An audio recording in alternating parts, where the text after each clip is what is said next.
مستر بيست دخل الأهرامات وصور في أماكن محدش مسموح له إنه يدخلها، ومش لوحده، ده كان معاه العالم الأسطوري زي حواس. لكن من أول ما دخل ظهرت له حاجات غريبة، مياه جوفية تحت الأرض وغرفة سرية وهياكل عظمية من آلاف السنين. بس في حاجة مش طبيعية حصلت، وفي لحظات قلبت كل حاجة. هل مستر بيست اتعرض للعنة الفراعنة ولا اكتشف سر محدش عاوزنا نعرفه؟ بس قبل ما نبدأ المغامرة بفكرك إنك تشترك في القناة. مستر بيست قرر إنه يجي مصر ويقضي 100 ساعة داخل الأهرامات، بس قبل ما يقدر يقضي ال 100 ساعة داخل الأهرامات كان لازم ياخد تصريح رسمي من لجنة الأفلام المصرية. سمحوا لي في مصر إن استكشف كل الأهرامات الكبرى في الجيزة عشان يقدر هو والتيم بتاعه انهم يوثقوا الرحله. بس المثير انهم ادوله تصريح خاص عشان يقدر يدخل اماكن محدش دخلها قبل كده، والاماكن دي محدش بيقدر يدخلها من الزوار، دي متاحه لعدد محدود جدا من الباحثين تحت اشراف امني شديد. اول مكان دخلوا كانت مقبره إيمري، والمقبره دي مشهوره برسوماتها اللي لسه محافظه على الوانها الاصليه من 4600 سنه، وده في حد ذاته معجزه لان الالوان دي بتختفي في المقابر التانية.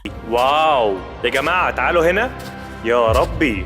اوه جميل قوي. والرسومات دي كانت بتوضح الحياة اليومية عند القدماء المصريين، ناس بتطبخ وناس بتحصد ومجموعة تانية بيعملوا النبيذ ويقدموا القرابين. وكان في مشهد مميز، الناس اللي كانت بتعمل النبيذ كانوا بيستخدموا رجليهم عشان يقدروا ينتجوا النبيذ. دي واحدة من أقدم الوثائق المصورة للطعام في العالم. بس بعد المقبرة راحوا للهرم الأكبر، الهرم اللي اتبنى من 4500 سنة واللي لسه لحد وقتنا محدش قادر يفسر الطريقة اللي اتبنى بيها بدقة عشان نوصل للممر اللي هنقابل فيه الدكتور زاهي ونبدأ نطلع لقمة الهرم. دلوقتي انا عايزك تقوم باختيار 5 اشخاص يطلعوا معانا. أول ما جم يدخلوا دخلوا من المكان الرسمي، وبعد كده وصلوا للممر الكبير، والمكان كان ضيق جدا والسقف كان منخفض والحرارة عالية جدا. اللي احنا فيه هنا لقينا نفسنا بنرجع لنفس الممر اللي مشينا فيه أول يوم عشان نوصل لأوضة الملك. بدأنا الفيديو بإننا نزلنا النفق، وعشان ننهيه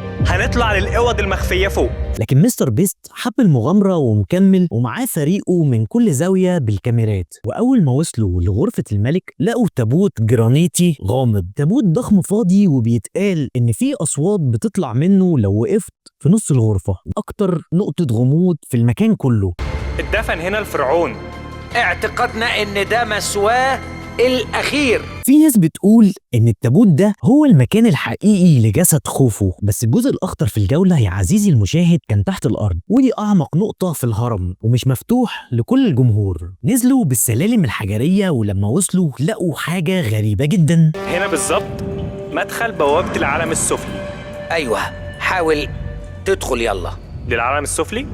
ايوه هعملها يلا اتشجع. مياه جوفيه تحت الارض وفي نصها تابوت حجري مهول. رامي المخرج المرافق قال ان دي اول مره نصور المكان كامل كله، والمكان مرعب فعلا. صدى صوتك بتسمعه في خلال 4 ثواني، والهواء تقيل جدا وتحس انك في كهف تحت البحر. لكن علماء الآثار والحكومة ما أعلنتش ده رسمي، ومحدش يعرف فعليا التابوت الفاضي ده كانوا بيستخدموه في إيه. في لحظة معينة الدنيا ضلمت والكاميرا كانت بتصور. والمكان ضلمة كده ليه؟ في ناس من فريق مستر بيست هزرت وقالت هي دي لعنة الفراعنة، وفي ناس قالت إن في سر مخفي تحت الهرم لسه محدش اكتشفه. بس في الحقيقة محدش يقدر يقول 100% إيه اللي حصل هناك. أثناء الجولة مستر بيست سأل زي حواس هو فعلا في لعنة فراعنة؟ زي حواس ابتسم وقال له أنا عالم آثار مش مؤمن بالخرافة، بس حصلت حاجات عمري ما لقيت ليها تفسير، وفي غرفة محدش يقدر يدخلها لوحده حتى لو أنا موجود. الكلام ده خلى مستر بيست يبص له ويقول له أنا جيت أدور على مغامرة، بس شكلي لقيت